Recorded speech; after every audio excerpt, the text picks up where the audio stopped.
The sands, remember, from lost queens to vanished lands. The story of Egypt is written not just in stone, but in silence.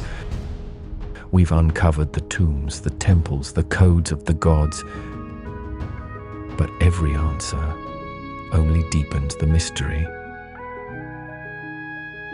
Now we journey further south to a place the ancients called Tanedjer, the land of the gods. A realm of incense and ivory, of gold and shadow, where myth meets memory and history fades into legend.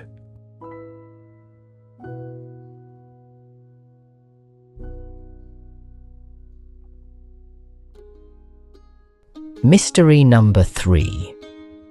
The Land of the Gods. In ancient Egyptian texts, scattered across temples and papyri, there are references to a distant land. A place overflowing with treasures beyond imagination. Gold that glittered like the sun. Ivory white as moonlight. Exotic animals never seen in Egypt. Precious woods that smelled of paradise. Spices that tantalized the senses. And above all, sacred incense. Frankincense and myrrh. The Egyptians called this place Punt, or in their language, Tanedjer. The land of the gods. But no one knows where it was. The oldest written account of Punt appears in The Tale of the Shipwrecked Sailor, from the 12th dynasty, around 1991 to 1802 BCE. A sailor tells of being shipwrecked on a magical island, ruled by a giant serpent. An island where gold lay scattered like sand, where lapis lazuli grew on trees, where the very air was perfumed. This wasn't just literature, this was cultural memory. Punt was real, but it was so far away, so difficult to reach, that it took on mythical qualities. What did Egypt trade with Punt?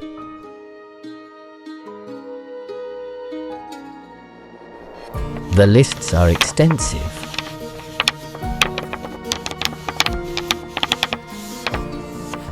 Gold, enough to cover royal mummies and craft elaborate jewelry.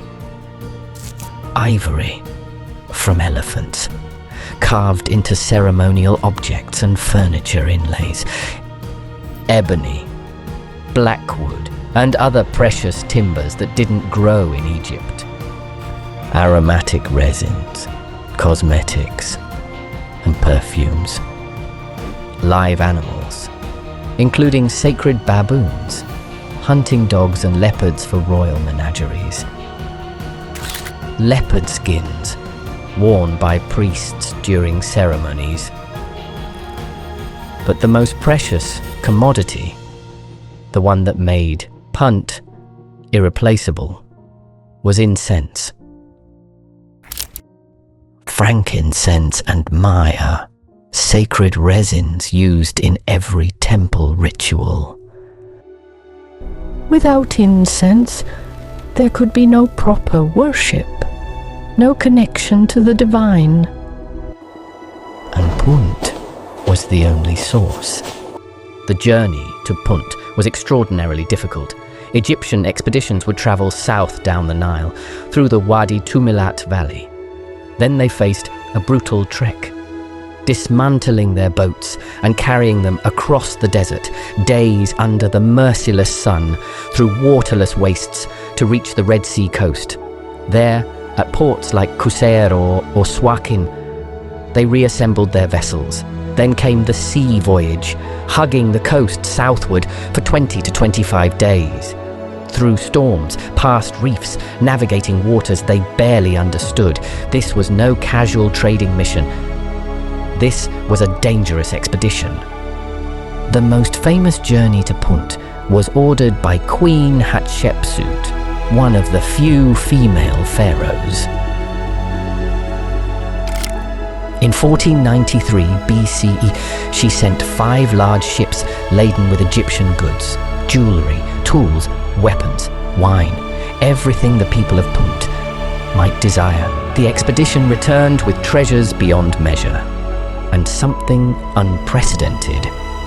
31 living Maya trees, complete with their root balls packed in baskets, to be transplanted in Egypt.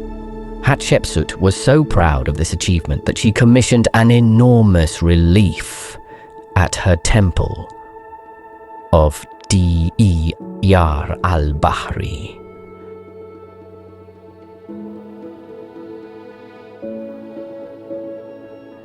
The walls show the entire journey in vivid detail. And there, carved in stone for eternity, we see Punt. The images show houses built on stilts, elevated above the ground. The king of Punt, named Perehu, greeting the Egyptian delegation. His wife stands beside him, depicted with an unusual body shape, likely suffering from a medical condition called lipodystrophy. Egyptian artists were skilled at realistic portraiture. This wasn't caricature. This was documentation. We see porters carrying gold, incense, ebony, and ivory toward Egyptian ships. We see those 31 precious myrrh trees being loaded with infinite care. This relief is our most detailed evidence of Punt's existence. But it still doesn't tell us where. For over a century, scholars have debated Punt's location. Some placed it in southern Arabia, across the Red Sea in modern Yemen. Others suggested the Horn of Africa in Eritrea, Ethiopia, or Somalia. Some even proposed it was on the Somali coast, or further south in Kenya or Tanzania. The debate seemed impossible to resolve, until modern science provided a clue. Researchers analyzed DNA from mummified baboons found in Egyptian tombs. Baboons were sacred animals, symbols of the god Thoth, and they came exclusively from Punt. The genetic analysis revealed something crucial. These baboons originated from the Horn of Africa, the region including modern Eritrea, Ethiopia, and Somalia. Not Arabia, not southern Egypt, but Africa's eastern coast. This strongly suggests Punt was located there. Scholar John A. Wilson believed it was in Somaliland. Mark van der Meerope supports northeastern Africa. The evidence points to the Red Sea coast of Africa, somewhere in that region. But here's the truly baffling part. After the reign of Ramesses III, who ruled from 1186 to 1155 BCE, Punt vanished from Egyptian records. No more expeditions, no more mentions in texts, no more trade goods arriving. The land of the gods simply disappeared. Why? Perhaps trade routes shifted. Perhaps new kingdoms blocked access. Perhaps Punt itself collapsed, destroyed by war or environmental catastrophe. Or perhaps the journey became too dangerous, the rewards no longer worth the risk. Some scholars believe Punt became so mythologized, so legendary, that later Egyptians no longer knew if it was real or fantasy. Like Atlantis in Greek mythology, Punt transformed from a real place into a story. Today, the exact location of the land of the gods remains unknown. Archaeological expeditions continue searching the coasts of Eritrea and Ethiopia. But Punt keeps its secrets. Now we return to Egypt proper, to a man whose genius transformed civilization. A man who designed wonders, healed the sick, and was worshipped as a god, yet whose final resting place has never been found. Mystery number 4. The Lost Tomb of Imhotep. In the 27th century BCE, during the 3rd dynasty of the Old Kingdom, there lived a man of extraordinary talent. His name was Imhotep. He served Pharaoh Djoser as chancellor, high priest, and chief architect. But Imhotep was far more than a royal official. He was a polymath, a genius whose knowledge spanned every field. He was an architect who would revolutionize building forever.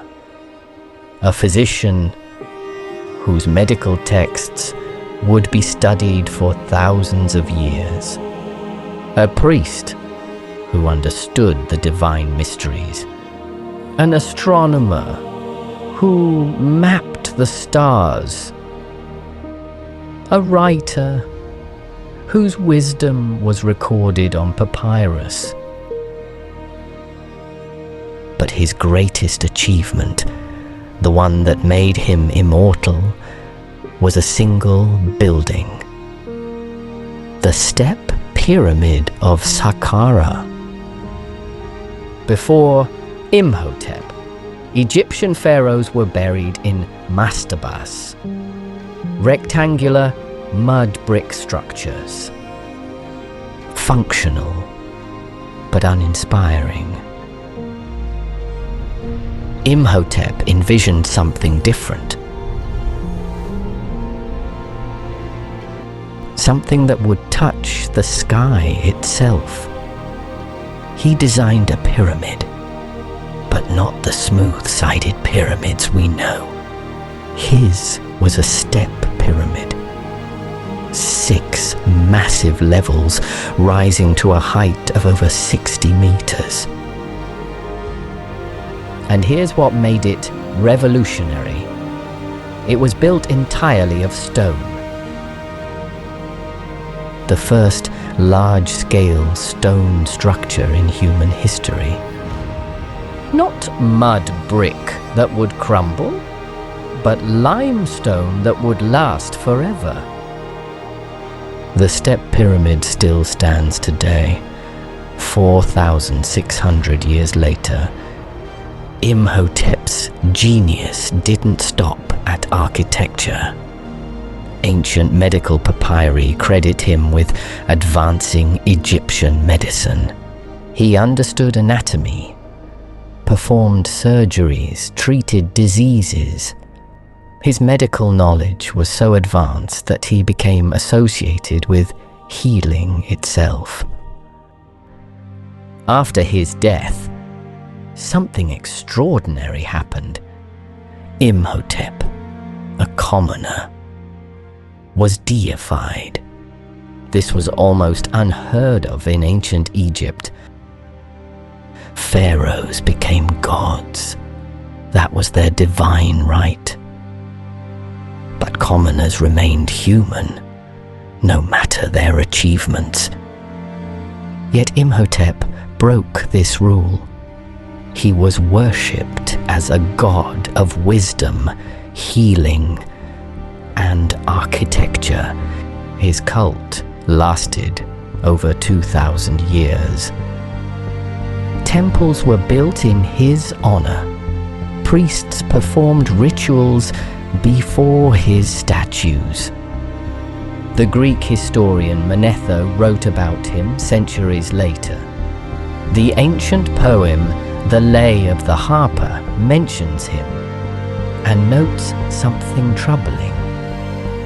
Even in antiquity, Imhotep's tomb was already lost. How does a man worshipped for 2 millennia, a man whose fame never diminished, lose his tomb? Modern archaeologists have searched for over a century. In 2007, the seismic survey project at Saqqara made a discovery. Deep scans revealed a large underground structure near the Step Pyramid complex. A structure of significant size, with multiple chambers. This could be Imhotep's tomb. But excavation hasn't occurred. Funding and permissions remain elusive. The question haunts Egyptologists. Why was Imhotep so uniquely honored? Other architects existed, other physicians, other wise men. But only Imhotep achieved godhood. What knowledge did he possess? What secrets did he take to his lost grave? We may never know, unless his tomb is found. And now, for our final mystery. A queen who captivated the most powerful men in the world, who ruled an empire who became legend, but whose final resting place lies hidden beneath the waves. Mystery number 5. The Queen Beneath the Sea. Her name was Cleopatra VII, born in 69 BCE. She was the last active pharaoh of Ptolemaic Egypt. Brilliant, multilingual, politically cunning, and legendarily beautiful. She seduced Julius Caesar, bore him a son, and secured her throne. After Caesar's assassination, she allied with Mark Antony, and together they challenged Rome itself. But at the Battle of Actium in 31 BCE, their fleet was destroyed. Octavian, soon to become Emperor Augustus, pursued them to Alexandria. According to the historian Plutarch, Cleopatra and Antony committed suicide rather than face capture. And they were buried together in a tomb befitting their status. But where? For 2,000 years, no one knew. Alexandria, the great city they ruled, sank partially beneath the Mediterranean. Earthquakes, tsunamis, rising seas buried much of the ancient city. Cleopatra's tomb, if it ever existed, vanished with it. In 2005, Dominican archaeologist Kathleen Martinez began a systematic search. She focused on Taposiris Magna, a temple complex 30 miles west of Alexandria. A temple dedicated to Isis, the goddess Cleopatra identified with. Martinez believed Cleopatra wouldn't be buried in Alexandria, too vulnerable to enemies, but in a sacred temple, protected by priests and divine favor. Her excavations yielded remarkable discoveries. In 2022, her team uncovered a massive underground tunnel system stretching 4,300 feet beneath the temple. They found over 2,600 artifacts. More than 300 coins bearing Cleopatra's image. Mummies wrapped in gold leaf, suggesting high-status burials, statues, amulets, and ritual objects, but no tomb. Then came 2025, and a discovery that changed everything. Marine archaeologist Bob Ballard, famous for finding the Titanic, brought his team to Alexandria. Using advanced sonar technology, they mapped the seabed off the coast, and they found it. A sunken harbor, frozen in time beneath the waves.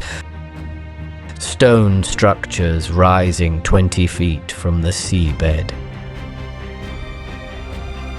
Ancient anchors, amphorae, the remains of docks and warehouses, all lying at a depth of 50 feet. This harbor sank during a series of catastrophes. Historical records document 23 major earthquakes between 320 and 1303 CE. And in 365 CE, a massive tsunami struck Alexandria. The wave was so powerful it lifted ships over city walls, then dragged entire districts into the sea when it receded. The harbour Ballard found dates to the Ptolemaic period, from 305 BCE onward. This was a major commercial centre, the economic heart of Cleopatra's kingdom. And here's the crucial detail. The queen who captivated the world still hides from history. These 5 mysteries are not merely gaps in our knowledge. They are testament to the enduring power of ancient Egypt. Nefertiti, whose authority was absolute, yet who vanished without trace. The Serapeum, where impossible precision suggests lost technology. Punt, the land of the gods that disappeared from maps and memory. Imhotep, the genius who became divine, yet whose tomb remains hidden. And Cleopatra, the last pharaoh, perhaps resting beneath the waves. With future technology, with patience, with dedication, we may solve these mysteries. But for now, they remain buried beneath the sand, hidden beneath the sea, waiting for the moment when their secrets finally come to light.